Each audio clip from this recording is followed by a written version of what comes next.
Hello friends, welcome back to our channel. I hope आप सभी अच्छे होंगे और आपकी तैयारी भी बहुत अच्छे से चल रही होगी। जैसा कि आप जानते ही हैं, अपनी ये डीएसएसबी के लिए एक सीरीज चल रही है जिसके अंदर मैं सीयूईटी एंट्रेंस की जो बुक है एमएससी के लिए उसके क्वेश्चन आपको सोल्व करवा रही हूँ, जो कि अनसोल्ड क्वेश्चन है वो वाले। ठीक है। अपने दो हो चुके हैं, लीनियर जो अलजेब्रा है वो कंप्लीट हो चुका है, इसके अंदर ग्रुप थ्योरी अपनी कंप्लीट हो चुकी है। अब अपना आज जो है सीक्वेंस एंड सीरीज भी, जो कि रियल का टॉपिक है, वो भी कंप्लीट हो जाएगा। इन दोनों का मैंने जो लीनियर अलजेब्रा का है वो आपको थ्योरी पोर्शन करवाने की ज़रूरत नहीं है, क्योंकि ईजी पोर्शन है, इसके अंदर मैट्रिक्स वगैरह है। अगर ज़रूरत होगी तो मैं वो भी करवा दूंगी आपको। ग्रुप थ्योरी मैं थ्योरी पोर्शन करवा चुकी हूँ, आप प्लेलिस्ट चेक कर सकते हैं। आपको टॉपिक वाइज करवाया गया जो आपके सिलेबस में मेंशन है। ठीक है। और ग्रुप थ्योरी करवा दिया है, और मैंने उसके अंदर ये सीक्वेंस एंड सीरीज भी करवा दिया है, फंक्शन भी करवा दिया है वैसे, लेकिन फंक्शंस के इसके अंदर क्वेश्चन नहीं है, इसके अंदर सिर्फ सीक्वेंस एंड सीरीज के थे। तो ये क्वेश्चन मैंने आज अपने कंप्लीट हो जाएंगे, जितने भी इस बुक के अंदर क्वेश्चन है जो अनसोल्ड है। ठीक है भाई, करें फिर स्टार्ट। आज क्वेश्चन नंबर 56 से हमें स्टार्ट करना है। चलो भाई फिर करते हैं स्टार्ट। क्वेश्चन नंबर 56 अपने पास if for a given series, और ऐसे ही क्वेश्चन आएंगे। मतलब इसके अंदर कुछ क्वेश्चन टफ भी दे रखे हैं, लेकिन उससे आपको कंफ्यूज नहीं होना। जो टाइम टेकिंग क्वेश्चन है वो नहीं आएंगे इसमें, क्योंकि जो एंट्रेंस होता है ना, डीयू का जो एंट्रेंस होता है, ये सीयूईटी की बुक उसी की बुक है। तो उसके अंदर क्या है कि थोड़ा बच्चों के पास टाइम होता है, अपने पास होते हैं 36 सेकेंड। तो 36 सेकेंड में टाइम टेकिंग क्वेश्चन कैसे हो जाएंगे? वो क्वेश्चन अगर आपको आता भी है तो आप उसको छोड़ के चलोगे तभी बेनिफिट है। अगर आप उसको करने लग जाओगे तो आप कंपटीशन से वैसे ही बाहर हो। ठीक है। तो आपको जो इजी इजी, जैसे अभी क्वेश्चन नंबर 56 है, ऐसे क्वेश्चन आपको देखने को मिलेंगे पेपर में श्योर। क्योंकि बनाएगा कहाँ से क्वेश्चन? कहीं से तो क्वेश्चन उठाएगा ना। तो इजी इजी क्वेश्चन उठाएगा, कहीं किसी बुक से उठाएगा या किसी पेपर में आए हुए क्वेश्चन ही उठाएगा जो इजी इजी क्वेश्चन होंगे। ठीक है भाई। चलो, ये हमें देखते ही पता चल रहा है ये कौन सा टेस्ट है। ये अपने पास कोसी रूट टेस्ट है, और कोसी रूट टेस्ट, कोसी, ये अपने पास कोसी टेस्ट है। तो इसके अंदर अपने पास क्या होती है कि अल्फा ग्रेटर देन 1 होना चाहिए, बीटा की कोई भी चॉइस हो, ये हमेशा कन्वर्जेंट होती है। तो इसमें देख लो कौन सा ऑप्शन है। जो ऑप्शन नंबर डी है वो अपना करेक्ट हो जाएगा। अल्फा ग्रेटर देन 1 होना चाहिए, बीटा पे तो कोई चॉइस ही नहीं होती, कि कुछ भी हो सकता है। ठीक है, कोई कंडीशन नहीं होती, सॉरी। नेक्स्ट अपने पास इसका ऑप्शन नंबर डी रहेगा। नेक्स्ट अपने पास क्वेश्चन दे रखा है, एक सीरीज दे रखी है इस तरह की, पूछ रहा है ये सीक्वेंस, ये सीरीज कैसी होगी। देखो भाई, इस सीरीज को जब तुम लिखोगे तो देखो 2 3 4 ऐसे जा रखा है, मतलब ऊपर आ रहा है n+1, और n+1 की पावर कितनी दे रखी है? 2 3, यानी कि n+1। अगर 1 की जगह मैंने n पुट किया तो n की पावर कितनी आ रही है? n। और माइनस में क्या बन रहा है? n+1/n। और टोटल की पावर कितनी बन रही है? माइनस के n। जब इसको तुम सोल्व करोगे, इसमें से क्या करो तुम, हाईएस्ट पावर n+1 को बाहर ले लो। जैसे ही n+1 को, यहाँ इसको कैसे लिख सकते हो? इसको ऐसे लिख सकते हो 1+1/n की पावर n, और यहाँ पे क्या बच जाएगा? n+1 बच जाएगा, और माइनस में n+1/n। तो आपको क्या करना है, n+1 को क्या लेना है? बाहर ले आओ, और इसकी पावर -n, इसको सोल्व करोगे तो ये आ जाएगी तुम्हारी कन्वर्जेंट। ठीक है, ये क्या आ जाएगी? सॉरी सॉरी सॉरी, कन्वर्जेंट नहीं आएगी, सॉरी सॉरी सॉरी, कन्वर्जेंट नहीं है, ओसिलेट करती रहेगी इनफाइनेटली। क्यों करती रहेगी ओसिलेट? क्योंकि इसको बाहर लेके आओगे ना, कुछ नेगेटिव में बचेगी टर्म में, कुछ पॉजिटिव में बचेगी, पावर बची हुई है -n, तो ये ओसिलेट करती रहेगी। ऑप्शन नंबर जो सी रहेगा इसका करेक्ट हो जाएगा। नेक्स्ट अपने पास दे रखा है कि इन सीरीज में से एब्सोल्युटली कन्वर्जेंट कौन सी होगी। एब्सोल्युटली का मतलब मोड कन्वर्जेंट, माइनस चेंज हो जाएगा। ये लेबनीज टेस्ट से ये सीरीज कन्वर्जेंट है, लेकिन जैसे ही मोड लोगे ये डाइवर्जेंट हो जाएगी।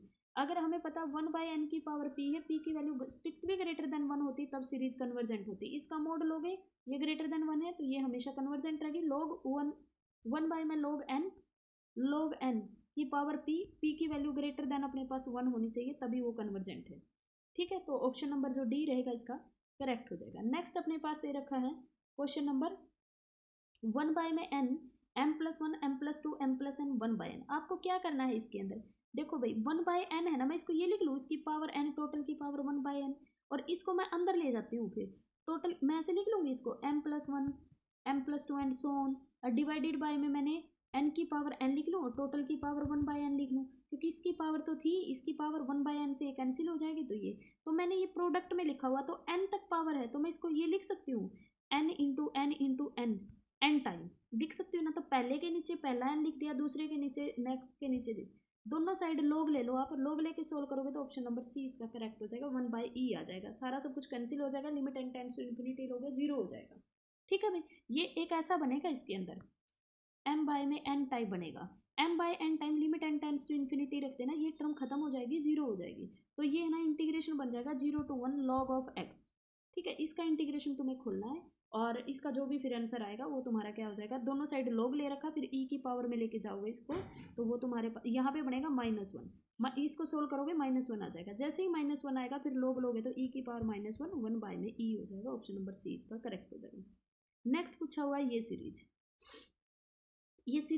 देखो भाई, इसको ना थोड़ा सा कंपेयर करो, ये ओड नंबर ही तो ले रखा है, तो फिर क्या हो गया 1 प्लस -1 की पावर जो भी दे रखा है यहाँ n, यहाँ पे n होता तब भी ये क्या करती, ओसिलेट करती, कैसे, इनफाइनेटली बढ़ती जाएगी। तो ये कैसे ओसिलेट करेगी, इनफाइनेटली, सी ऑप्शन करेक्ट होगा। ठीक है, नेक्स्ट अपने पास दे रखा है कि ये सीरीज कब एग्जिस्ट नहीं करेगी, डज नॉट एग्जिस्ट।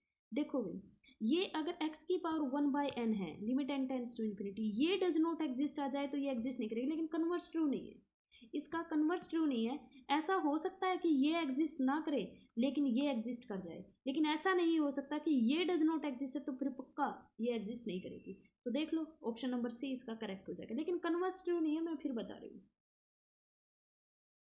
नेक्स्ट अपने पास है for which real number T does the infinite series, ये दे रखा है भाई।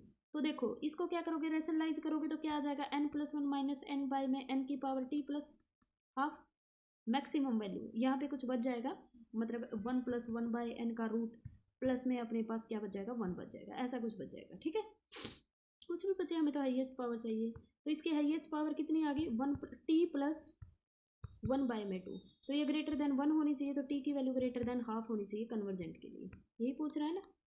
देख लो किस में है ऑप्शन, ऑप्शन नंबर बी इसका क्या हो जाएगा, करेक्ट हो जाएगा। सॉरी एक मिनट, जो क्वेश्चन नंबर बी रहेगा इसका करेक्ट हो जाएगा। नेक्स्ट है क्वेश्चन नंबर 63 में अपने पास ये सीरीज दे रखी है, पूछ रहा है किसको कन्वर्ज करेगी। इसमें भी वैसा ही करना है आपको, n की पावर 1 बाय n सबके नीचे लिख दो, सारी टर्म जीरो हो जाएगी, लास्ट की टर्म बचेगी अपने पास, मतलब जो भी 2 टर्म बचेगी लास्ट की उनको निकालोगे तो अपने पास जो इसका वो रहेगा ये कन्वर्ज करेगी, जीरो को कन्वर्ज करेगी। तो ऑप्शन नंबर ए इसका क्या हो जाएगा, करेक्ट हो जाएगा। ये n बाय n करोगे ना सबके, और फिर बाद में एलसीएम लेके limit n tends to infinity रखोगे तो जीरो हो जाएगी। ये पहले वाली तो वैसे ही हो जाएगी फाइनाइट, इसकी एक तो n-1 की पावर 1 बाय n-1 और एक प्लस में n की पावर 1 बाय n, और बाय में हमें क्या करना है, वही इसके नीचे भी n इसके नीचे भी n, वो निकालोगे तो तुम्हारे पास जीरो आंसर आ जाएगा। ना निकले तो कमेंट कर देना, मैं समझा दूंगी। इसका आंसर गलत दे रखा है अभी, एक रियल नंबर दे रखा है अल्फा, ए एन और बी एन अगर कन्वर्ज करती है ए और बी को तो ये किसको कन्वर्ज करेगी, ये कन्वर्ज करेगी ए प्लस अल्फा बी को। ऑप्शन नंबर ए करेक्ट है, ना कि सी। नेक्स्ट अपने पास दे रखा है 65, ये दे रखा है कि 1 बाय में n log n की पावर p कब कन्वर्ज करेगी, जब p की वैल्यू ग्रेटर देन 1 होगी। ऑप्शन नंबर ए इसका करेक्ट होगा। नेक्स्ट अपने पास ये मोनोटोनिकली डिक्रीजिंग सीक्वेंस दे रखी है और ये पूछ रहा है किसको कन्वर्ज करेगी। तुमने एक पढ़ा होगा Cauchy first theorem on limits, उसमें ये कहता है a1 + a2 + an अगर अपने पास है, यहाँ पे a की है तो a की, उसी को कन्वर्ज करेगी। सम इसका जो एक मिनट रुकना, हाँ ये ए के की पावर 1 बाय के जिसको कन्वर्ज करेगी उसी को इनका सम कन्वर्ज करेगा। तो ये अपने पास मोनोटोनिकली डिक्रीजिंग है तो ये किसको कन्वर्ज करेगी, ए1 को कन्वर्ज, ये ए टी नहीं है यहाँ ए1 आएगा, ए1 को कन्वर्ज करेगी। ऑप्शन नंबर सी इसका करेक्ट होगा। नेक्स्ट अपने पास दे रखा है which of the following inequality will be used in showing the series is convergent. आपको क्या करना है, an+1 बाय में an लगाना है और उसको क्या करना है, an+1 लेस देन 1 रखना है। तो उसके लिए जो ऑप्शन आएगा वो ए निकल के, सॉरी रुको ए नहीं आएगा भाई, सी ऑप्शन आ जाएगा, n ग्रेटर देन 0 उस पर कंडीशन आ जाएगी जब an+1। कैसे रखोगे, e की पावर माइनस n+1 का स्क्वायर डिवाइडेड बाय e की पावर -n। ठीक है, यहाँ पे कोई ना कोई सीरीज ले लो x की पावर n+1 बाय में xn, क्योंकि n है ना सीरीज है तो x तो लेना ही पड़ेगा, x की पावर n टाइप की सीरीज ले लो, तो इसको कैंसिल करोगे तो यहाँ पे x आ जाएगा। ये लेस देन 1 होता है तो कन्वर्जेंट होती है, तो यहाँ पे तुम्हें क्या करना है, ये वाली चीज़ करोगे तो यहाँ पे ऊपर लेके जाओगे e की पावर माइनस n+1 का स्क्वायर माइनस में n स्क्वायर, तो e की पावर माइनस में 2n माइनस में 1 आ जाएगा। तो ये x बाई e की पावर 2n, एक बार x को 1 ले लो, x को 1 लोगे तो कंडीशन आ जाएगी n ग्रेटर देन होगा, और फिर e की पावर n जो है वो क्या होगा तुम्हारे पास, ग्रेटर देन x आ जाएगा। ठीक है, क्योंकि नीचे अपने पास x बच जाएगा तो ग्रेटर देन x आ जाएगा, लेस देन होगा ना, an+1 बाय में an, ये क्या आएगा देखो एक बार दोबारा बताती हूँ। देखो e की पावर आ जाएगा तुम्हारे पास -2n -1 और ऊपर आएगा x, तो ये लेस देन अपने पास क्या होना चाहिए 1, तो इसको करोगे तो e की पावर -2n प्लस में 1, और x अपने पास है ही यहाँ पे, तो लेस देन 1 करोगे तो 1 बाई में x, इसका अपने पास रेसिप्रोकल करोगे तो तुम्हारे पास क्या आ जाएगा 1 बाई ई की पावर 2n प्लस 1 कर दिया। और इसने कहा कि ये अपने पास क्या है, इसका भी करोगे तो क्या होगा, इनइक्वालिटी चेंज हो जाएगी, तो ये अपने पास क्या आ जाएगी, ये अपने पास 1 बाई में x आ जाएगी। तो यहाँ से इनइक्वालिटी चेंज करोगे, रेसिप्रोकल करोगे तो e की पावर 2n प्लस में 1, n भी लिख सकते हो इसके ऊपर, ग्रेटर देन क्या आ जाएगा x। तो ऑप्शन नंबर जो सी है वो तुम्हारा करेक्ट हो जाएगा। ठीक है, नेक्स्ट अपने पास दे रखा है, ये इस तरह की दे रखी, तो ऊपर से पहले इसकी nth टर्म बनाओ। देखो नीचे 1 है, ऊपर है 2 है, तो अपने पास में नीचे वाले को n की पावर क्या लिख दूँ, q लिख दूँ, और ऊपर वाले को क्या हो जाएगा, ये ऐड हो रखा है, उसकी पावर p। इसकी हाईएस्ट पावर को बाहर लेके आओ, क्या आएगा, n की पावर p हाईएस्ट आएगी, 1 प्लस 1 बाई एन की पावर p, ये तो limit n tends to infinity 1 बन जाएगा, और नीचे n की पावर q, इसको नीचे लेके आओगे तो अपने पास p। तुम्हें पता है 1 बाई एन की पावर अगर यहाँ पे कुछ भी हम p लेते थे वो ग्रेटर देन 1 होना चाहिए, यहाँ क्या है q माइनस p, वो ग्रेटर देन 1 होना चाहिए, तो q की वैल्यू ग्रेटर होनी चाहिए 1 प्लस p से, या फिर हम ये कह सकते हैं कि p की वैल्यू लेस देन होनी चाहिए, इस 1 को इधर ले आओ q माइनस 1 से। ऑप्शन नंबर ए इसका करेक्ट हो जाएगा। ये अपने थे भाई 68 क्वेश्चन सीक्वेंस एंड सीरीज के जो CUET एंट्रेंस की बुक है उसमें, और ये अपने आज सारे कंप्लीट हो चुके हैं। आई होप आपको समझ आया होगा। जितने मैंने क्वेश्चन करवाए आपने कुछ ना कुछ नया ज़रूर सीखा होगा। जिसको अच्छे से आते थे उनको और अच्छे से आ गए होंगे, और जिसको बिल्कुल नहीं आते थे उनको थोड़े बहुत आ गए होंगे। और एक दो बार अगर और देखोगे, अगर आपको ये है कि जैसे आपने नेट वगैरह की कोचिंग नहीं कर रखी है तो आपके लिए हल्का सा थोड़ा सा मुश्किल रहेगा। तो आपको क्या करना है, बार बार देखना है, बार बार वीडियो को देखोगे। अब जैसे मैं करवा रही हूँ ये देखना है, फिर आपको पोज कर करके खुद निकाल के देखना, पहले खुद आंसर लगाओगे, फिर ये देखोगे कि मैंने कैसे बताया है। अगर आप उस तरह से नहीं सोच पा रहे तो वो आप कॉपी में लिखोगे और फिर दोबारा उसी तरह से क्वेश्चन को करोगे। बस यही एक वे है। और जो ये सोच रहे हो आप कहीं से कोर्स ले लोगे और वो तुम्हें याद करवा देगा, ये एक है ना, चीज़ें ध्यान रखो। चीज़ों को सबसे पहले, अगर आपको लगता है कि कोई आपको क्वेश्चन करवा रहा है, फटाफट करवा रहा है, ये करवा रहा है, ऐसा कुछ नहीं है।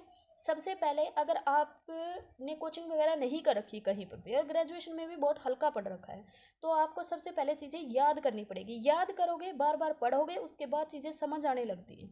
किसी को स्टार्टिंग में समझ नहीं आती, सबको पहले, सबसे पहले सबको याद करनी पड़ती है। जो नेट की तैयारी करते हैं वो बच्चे इतनी बार पढ़ चुके होते हैं उस चीज़ को कि उनको फिर वो चीज़ें समझ आने लग जाती हैं। चीज़ों को समझने के लिए पहले उसको याद करना ही पड़ता है। तो आप कुछ चीज़ों को याद कर लो, उनको बार बार पढ़ो, और फिर आप देखना कैसे लिंक बनता है, कैसे चीज़ें समझ आती हैं। जितनी बार पढ़ोगे कुछ ना कुछ नया सीखोगे, ये पक्का है।